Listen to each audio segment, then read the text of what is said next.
Paul Jackson. Yes, ma'am.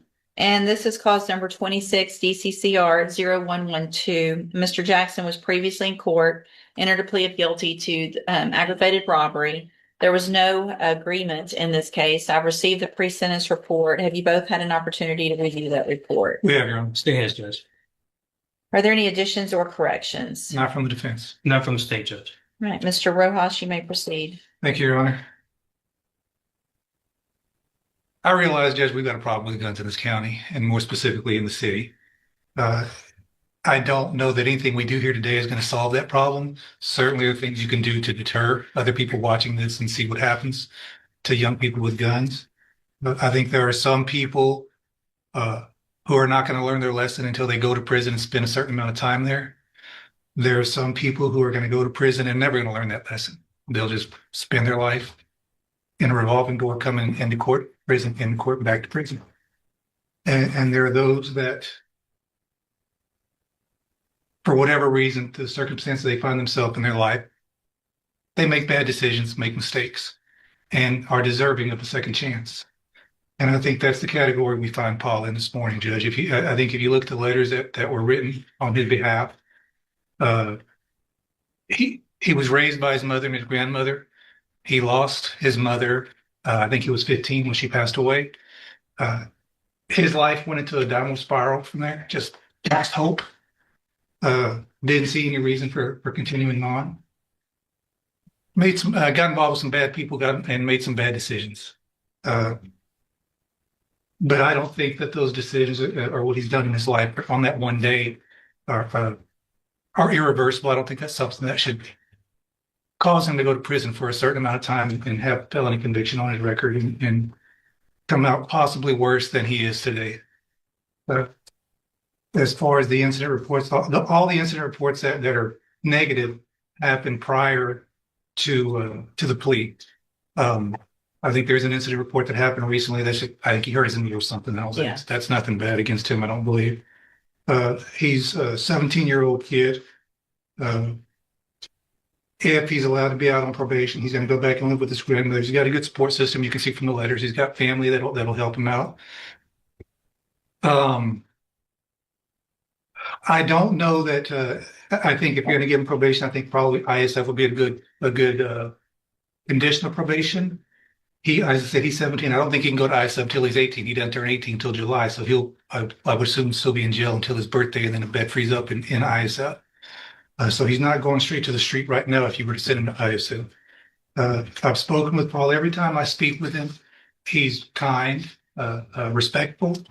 I just really think this is a kid who made a bad decision on that one day, and I don't want that to ruin his life.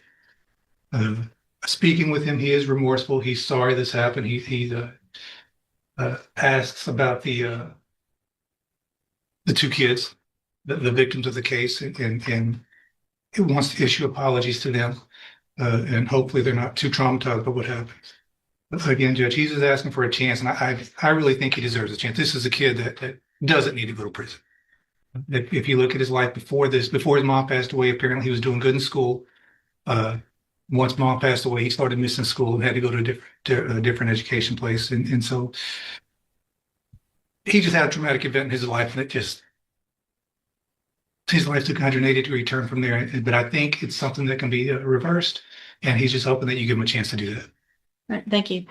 Your Honor, you know where I stand on these kind of cases, so I won't belabor that. But what I will do is point out what I consider to be aggravating factors in this case, Judge. And despite Mr. Rojas's argument as to what mitigation there is in this case, I believe the aggravating circumstances outweigh any mitigating circumstances. And what I'm getting at is the fact that this defendant robbed at gunpoint with another co-defendant who was also brandishing a firearm, a 16-year-old, took his iPhone in front of that 16-year-old's 5-year-old niece, Judge.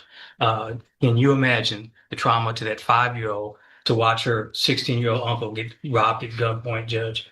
And with regard to the firearm that this defendant used, it was a P80, Your Honor, for the courts, in case you're not familiar with that, polymer 80 firearm that comes in a firearm kit that is partially complete. It doesn't take much to make it a functioning firearm. The thing about that is the ATF calls those guns ghost guns because they have no serial number. I submit to the court, what does a defendant, in this case, a 17, at the time, a 17-year-old defendant need with a firearm that does not have a serial number, Judge? So for those reasons, I say that any mitigating circumstances are outweighed by those aggravating circumstances that I just referenced. And I'd ask the court to sentence this defendant in accordance with your sentences in other similarly situated cases, Judge. Thank you.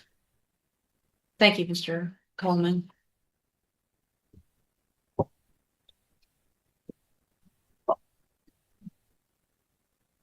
Mr. Jackson, these cases are hard for me, and I know Mr. Rojas has told you what's been going on and what's been going on in this court, and I'm sure you're aware of all of that. I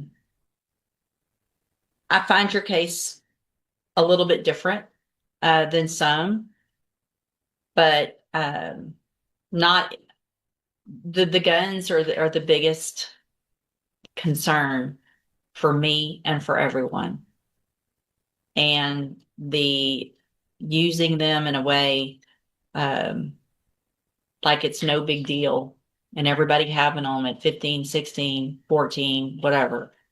I appreciate the fact also, though, that you've never been in trouble. As a juvenile, you've never been in our system. You figured out real quick that you need to follow the rules in jail, because I'm sure word got out there people are talking about the fact that is something that really affects me and what I do. And so I appreciate the fact that you've gotten your act together out there. And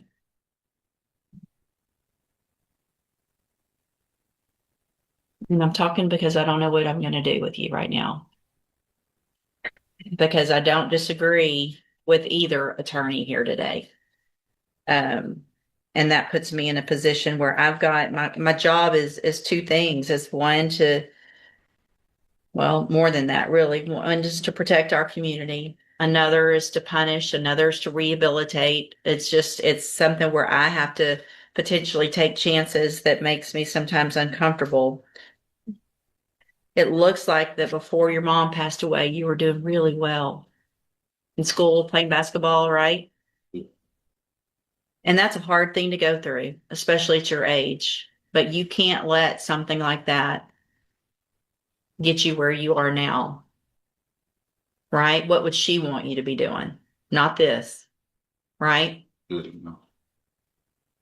So does grandmother live in the same neighborhood where all this took place? Stay with my grandma. You live with your grandmother, but does she live in that same neighborhood? Is that where you were living when this happened? Not literally by the neighborhood. Some like How far away from those apartments do you live? 2 blocks.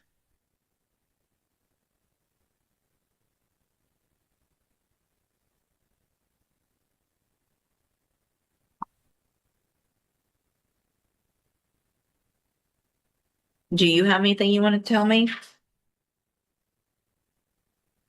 Apologize to the victim and the victim family for putting them in this situation.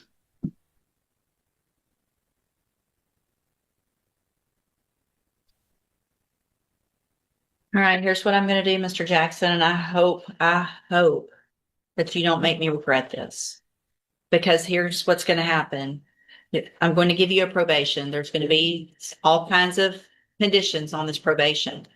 And because there was no agreement, the type of probation that I'm going to give you means that if you violate it, I'm going to have the entire punishment range, which is between 5 years and up to the rest of your life. You understand that punishment range? I can tell you this today, if I had sent you to prison, probably would have been in the 15, 20-year range. If you're back in here after I give you this opportunity, it's not going to be that. I can't tell you what it'll be. I don't know. It'll depend on what all's going on. But if you go out there and make me look like a fool for giving you an opportunity, it's not going to go well. You understand that? Yes. I want you to succeed. You've got family here. Listen carefully to what happens next because this is often the defining moment in a sentencing hearing. Notice how the judge isn't rushing toward a decision. Instead, she's asking questions about family, school, living arrangements, and the defendant's future. That's because sentencing isn't only about punishment, it's also about evaluating whether someone can realistically be rehabilitated. Judges frequently examine a defendant's support system before deciding whether probation is a safe option. If the court believes there is genuine remorse, accountability, and a stable environment waiting outside, that can significantly influence the outcome. But probation is never a free pass. It's an opportunity with strict conditions, and violating them can carry consequences that are even more severe than an initial prison sentence. They want you to succeed. So what I'm going to do is find that you entered your plea of guilty freely and voluntarily. Find sufficient evidence to find you guilty. However, I'm going to defer all proceedings. You will be on probation, on a deferred probation for 10 years. I'm going to order a $500 fine. I'm also going to order that you serve 3 months upfront time. And so after that 3 months in our county jail, you will then be ordered to enter and successfully complete the cognitive track of the ISF program. And let me tell you what that program's for. It is to help you make better decisions. You need to pay attention there. You're still young and your life is going to be very different. You're not going to be able to do everything that your buddies are doing. You're going to have to follow these rules because if you don't follow the rules, you're going to go to prison. They may or may not. So you're starting off your early adulthood very different, and you either make a conscious decision to change and grow up and be mature about it, or you end up in prison. It's that simple, right? Once you get out of ISF, you'll live with grandmother. I'm going to order that you are ordered to live with her at her house until I order otherwise. So you get a job, you want to get your own place, you want to go live somewhere else. You don't get to do that without my permission. So you don't get to go hang out other places. You're home every single night. You will have a curfew. If you're not there and you're caught not home when you're supposed to be, you're right back in here and you could go to prison. So I'll do what I can to put the rules there. It's up to you to follow them. Make sense? Obviously, a condition of your probation is that you are not allowed to have any firearm at all. You cannot have firearms at your disposal. So if there are firearms at grandmother's house, they either have to be under lock and key or removed from that house. I can assure you, if you get in trouble with a gun again, it's really not going to be good. Okay. This is your chance. I hope you take it and this changes your life, because this type of probation that I just gave you means you do not have a felony conviction on your record. So if you have a felony conviction, it changes your life really bad in a lot of ways. You can't get certain jobs. You can't go to certain schools. You can't live certain places, even apartments. Sometimes they don't let convicted felons live there. So you don't have a felony conviction right now. But if you violate, you're back in and you do. So you kind of have a clean slate. It's up to you to keep it that way. Okay. I'm handing you the trial court certification that shows this was an agreement, or there was no agreement. Actually, you do have some rights to appeal. You can talk to Mr. Rojas about that. Judge, I would ask that the court consider making a condition of its probation, no contact with the co-defendants. Yes. And I was looking for the names of those co-defendants. I can't find this. It might be in here. So, Mr. Jackson, you are to have absolutely no contact, no communication whatsoever with Dale McDonald. Okay. And also obviously no contact, no communication with the victims in the offense. You're not to go near that street or their house. So if that's the way you normally get in and out of the neighborhood, you've got to find another way to go. You cannot be anywhere near that area. Do you understand? Yeah. Okay. Judge, there was a third subject who was, or co-defendant who was unidentified at the time of the offense. I think that in Mr. McDonald's case, there was at least an identification made, information as to that third individual. I don't have that in front of me. So whoever the third guy was, and we'll get their name, you can't be around him as well. And that doesn't mean just in person. Like y'all can't send each other messages on DMs or anything like that. You understand? Yep. Okay. All right. Go back with the bailiff. Thanks, Judge. Good luck to you, sir. Yes. I've got the first two. Oh, you did? Mm-hmm. Did you already do it? There's two F-19s on that side. Right, ma'am, are you Ebony Broussard? Yes, ma'am. And will your client, it's my understanding she's going to just enter pleas unagreed on the motions. That's the bond, that's correct. Raise your right hand the best you can, please. Do you swear or affirm the testimony you're going to give in this hearing will be the truth, the whole truth, and nothing but the truth? Yes, ma'am. Thank you. You can put your hand down. Will your client waive the formal reading of the motion in each of the cases? By formal reading. Ms. Broussard, in cause number 19-32518, I have a motion to revoke your unadjudicated probation. Shows that you were placed on probation January 21st of 2020 for the third-degree felony offense of escape while arrested, and that was a 10-year deferred probation. Is that correct? Yes, ma'am, it is. And then in cause number 19-32806, I also have a motion to revoke your unadjudicated probation. Shows that you were placed on probation January 21st of 2020 for assault on a peace officer, a second-degree felony. That was also a 10-year deferred probation. Is that correct? Yes, ma'am, it is. And then in cause number 21-36615, also have a motion to revoke your unadjudicated probation.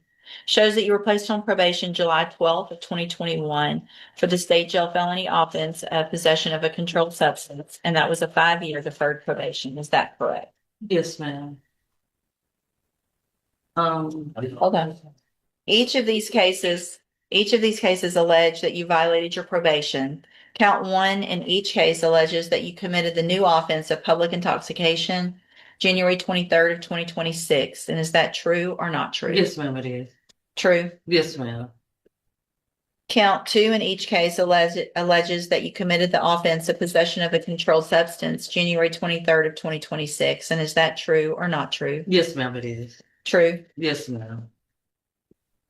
Count 3 in each case alleges that you possessed an illegal drug, namely PCP, January 23rd of 2026. Is that true or not true? Yes, ma'am.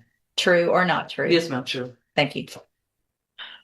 Count 4 alleges that you became intoxicated or was under the influence of an intoxicating substance on January 23rd, 2026. Is that true or not true? Yes, ma'am, it is true. And then finally, count 5 in each case alleges that you're behind in your court assessed fees. Is that true or not true? No, ma'am, that's not true. You're all caught up on your Yes, fees in ma'am. every single case? Yes. Is that date, Your Honor, or is it just? So in cause number 19-32518, the allegation in count 5 is that as of February 2nd, 2026, you were $1,640 in arrears. Is that true or not true? That was true in February, but I'm caught up on it. Okay. She said I was just $22 behind. It's not like, it's not. Oh, in February? February, you were Oh, behind. yes, ma'am, that was true in Okay. February. In cause number 19-32806, count 5 alleges as of February 2nd, 2026, you're $965 behind. Is that true? Yes, ma'am. And then in cause number 21-36615, the allegation in count 5 is that as of February 2nd, 2026, you were $555 behind. Is that true? Yes, ma'am, that was true. Did you enter your, Where? and we'll get, when we come back, we can get the actual amount and where she is on with an updated report. Did you enter your pleas of true to counts 1 through 5 in each case freely and voluntarily? Yes, ma'am, I did. And did you plead true to all of those counts because they're actually true? Yes, ma'am, I did. All right, then in each of your cases, I'm going to find that you entered your pleas of true to counts 1 through 5 freely and voluntarily. Find those counts true. Find sufficient evidence to find you guilty in each case and revoke your probation. However, I'm going to order an updated report from the pre-sentence probation department, and then we will come back at a later date for sentencing. Obviously, anything that you think is important for me to know, get that information to Mr. Kimler and he'll present it to me on your behalf when we come back. Yes, ma'am. Yeah, right. Plus bonds, I know the court may be a bit reluctant to do that because of her conditions that she was under the influence of intoxicating substance, particularly PCP. Already set bonds. Oh, yeah. There was a request and they were set in each case. I'm not going to modify those amounts. All right, we'll see you back at sentencing. Anything? Sorry. Yes, ma'am. Just since, Hang on just a second. Go ahead. just because these officers have been here this morning, I would just like the opportunity to ask if they have anything with respect to Ms. Broussard. I know Ms. Richard as a supervisor is here and has diligent notes on if there's anything that they feel is important for the court to note at this point, or would you rather wait? I would rather it be either in the update or come then, because in 6 weeks, I'll probably have forgotten what we talked about. No, that's fine. I appreciate y'all being here. I'm sorry this one ended up last, but yeah, let's just get an updated report, get everything you need in there. And then if there's any other testimony, we'll get that at those sentencing. Yes, ma'am. Thank y'all for being here. May I just ask, in the instance that she were to make those bonds, would there be anything that you all would recommend with respect to? They're $100,000 in each case. There's a GPS and a drug patch already ordered. Anything else that y'all would want? I figured that would cover it. Yeah. All right, thank you. You can go back with the bailiff. Yes, ma'am. Oh, I'm sorry, she needs you with them. Good morning. Are you Jaden Worlds? And Mr. Parker, will your client waive the formal reading of the indictments and the motions in each case?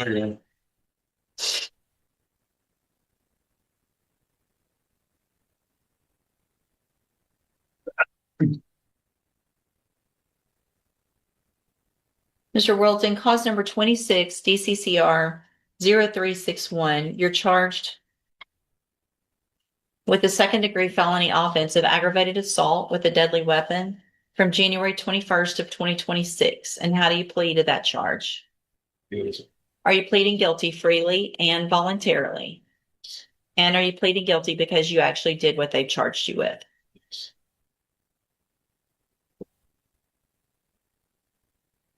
Give me just a second.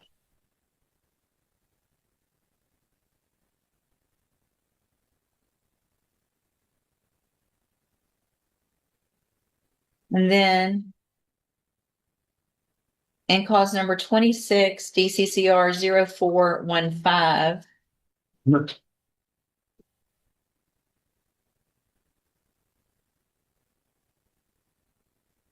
Mini button. You're charged with a first-degree felony offense of aggravated robbery, and that's from January 27th of 2026. And how do you plead to that charge? Guilty. Again, are you pleading guilty freely and voluntarily? And are you pleading guilty because you actually did what they've charged you with?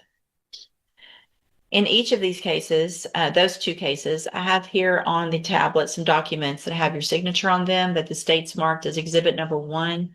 Before you sign these, did you go over them with Mr. Parker? Yes. Do you fully understand them? Yes. And do you understand, if I follow the agreements that you've made with the district attorney, that you'll be waiving or giving up any right to appeal?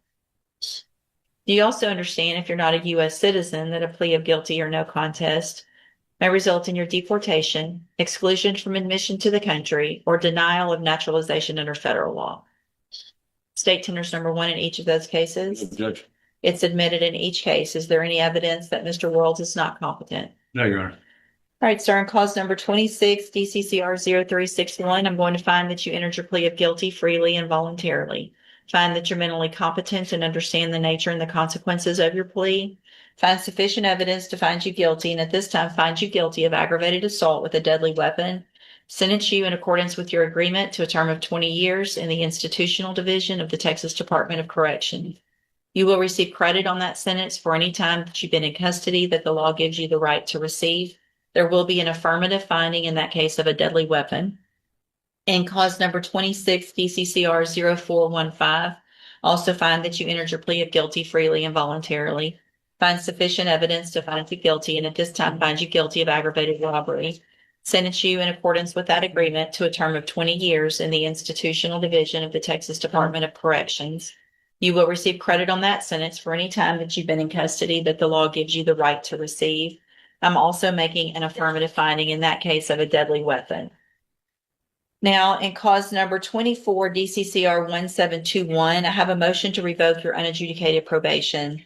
This shows that you were placed on probation October 8th of 2024 for the state jail felony offense of unauthorized use of a motor vehicle, and that was a 5-year deferred probation. Is that correct? Yes.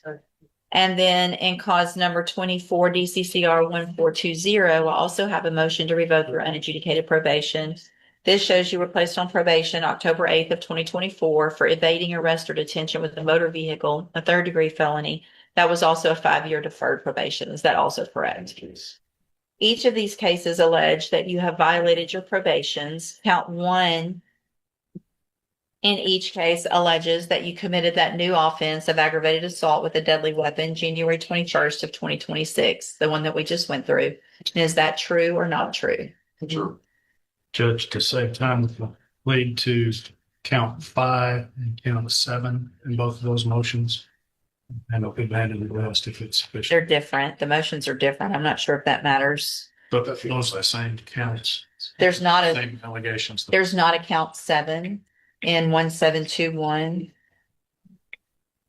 1420, there's a count 7, Correct. count 5 in the other one, and it's the same as count 7. So 5 in one case, 7 in the other. Yes, Judge. So in cause number 24 DCCR 1721, it also alleges in count 5 that you possessed and used a firearm, namely a handgun, to fire shots at 2 people on January 21st of 2026. And is that true or not true? And then in cause number 24 DCCR 1420, count 7, in that case also alleges that same violation of firing the handgun. Is that true or not true? True. All right. So did you enter your pleas of true to counts 1 and 7 in 1420 and 1 and 5 in 1721 freely and voluntarily? Yes. And did you plead true to those counts because they're actually true? I have also here on the tablet some documents in those 2 cases that have your signature on them that the state's marked as Exhibit 1. Did you also go over these with Mr. Parker? And do you understand them as well? And you also understand if I follow these agreements, you'll be waiving or giving up any right to appeal. State tenders number 1 in each of those cases. Objection. It's admitted. All right, Mr. Worlds, in cause number 24, DCCR 1721, find that you entered those pleas to counts 1 and 5 freely and voluntarily. Find those counts true. Find sufficient evidence to find you guilty, and at this time find you guilty of the state jail felony offense of unauthorized use of a motor vehicle. Sentence you in accordance with your agreement to a term of 2 years in the state jail prison. You will receive credit on that sentence for any time that you've been in custody that the law gives you the right to receive. And then in cause number 24 DCCR 1. Hold on, I just pulled the wrong one up. I looked at the wrong thing. What's the agreement on? 2 years TDC and 2 years state jail. Gotcha.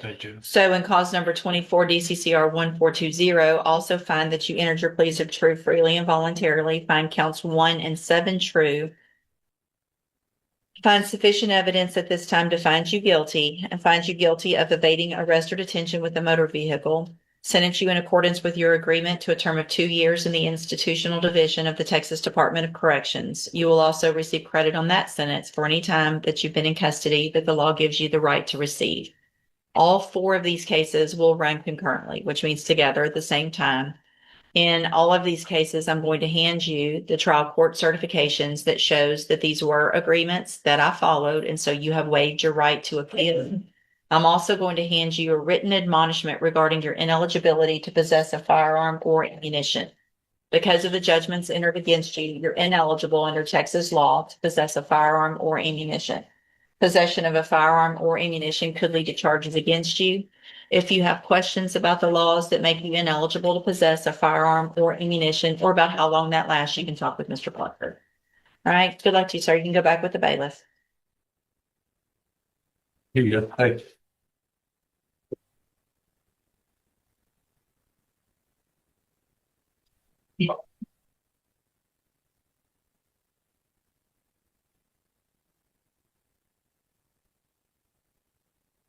All right. So it's just in the third case, the new case.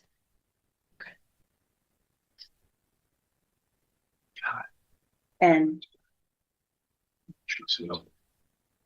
Are there bonds in the motions?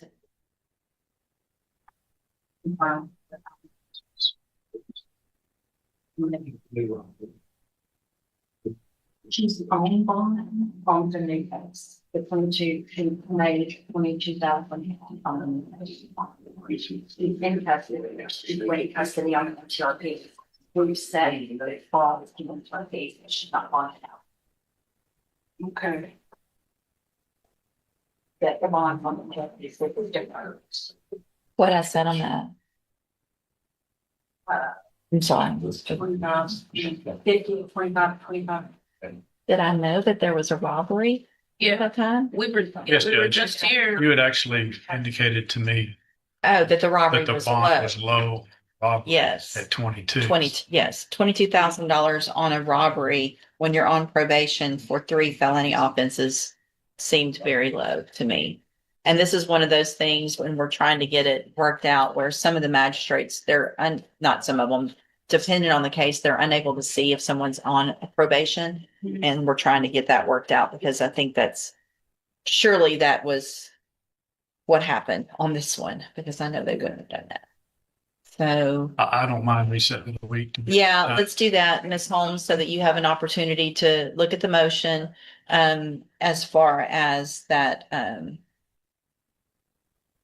the robbery, which is 25-1826, the motion to increase the bond in that one. We'll reset it 1 week and we'll come back next week on that motion. Okay. And then we can, figure out where we are with regard to an announcement as well, potentially. Okay, has bonds been paid or? She's on bond in the robbery, Okay. but she's not on bond in the motions. I set bond amounts because they were deferred, Right. but she has not made those bonds. Okay. So we will only be here on an increase request on the robbery. Okay. Okay? So we'll just reset it 1 week. Okay. Are you Francisco Garza? Francisco Garza. And this is 25 DCCR 1623. I'm going to take judicial notice of the court's file. Mr. Garza was examined by Dr. Capon for competency to stand trial. I've received that report dated April 21st of 2026. The finding in his report is that Mr. Garza is currently not competent to stand trial and that inpatient treatment for restoration of competency would be warranted at this time. Is there any other evidence with regard to competency? No, Your Honor. Okay.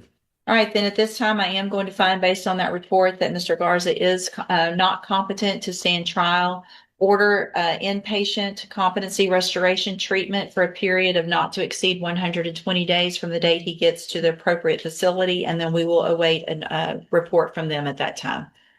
You're going to go to a hospital so that they can get you where you can understand everything. Okay, Mr. Garza, you need to cooperate with them. All right, and then we'll get you back here to go through your case. Okay, you can go back with the bailiff. You're Alethea McDonald. Is that your name? And this is cause number 26 DCCR 034A. And Ms. McDonald was evaluated for competency to stand trial. Today's courtroom featured several very different cases, but each one highlighted the same principle. Every defendant stands before the court with a unique set of facts, and every ruling reflects a careful balance between accountability, public safety, and the opportunity for rehabilitation when appropriate. In Paul's case, the judge chose to extend a second chance through deferred probation, making it clear that any future violation could lead to decades behind bars. Other defendants received lengthy prison sentences, probation revocations, or competency restoration orders, showing that outcomes can vary dramatically depending on the evidence, criminal history, plea agreements, and the law. Which ruling stood out to you the most? Did the judge strike the right balance between justice and mercy, or would you have decided differently? Share your opinion in the comments below. And if you enjoy detailed courtroom breakdowns like this one, don't forget to like the video, subscribe to the channel, and turn on notifications so you never miss another fascinating courtroom case.